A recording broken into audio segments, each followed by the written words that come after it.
Hi friend, so I have a food tip for you.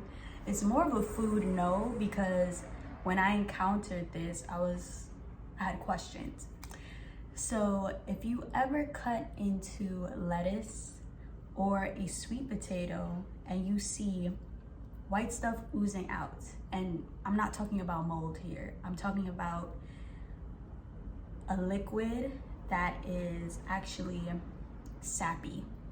So with lettuce, it's made of latex, and sometimes people refer to it as lettuce opium because the chemical makeup of the sap is similar to opium, and it can make you sleepy and relaxed, but not too much.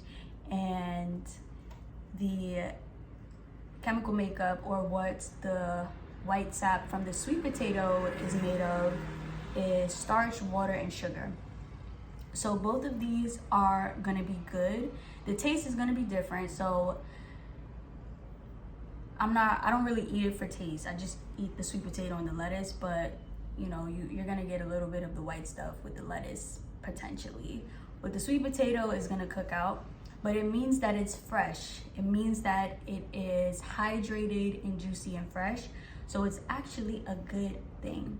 So if you cut into lettuce like romaine, this happened last week. Literally, I was cutting into my romaine, cut the stem off, and I'm like, what's this? But I had experience with a sweet potato oozing white stuff, white sap. So I was like, okay, I know that this is a sign of freshness and health, right? So just a little food tip / food no, and I hope you have a great day.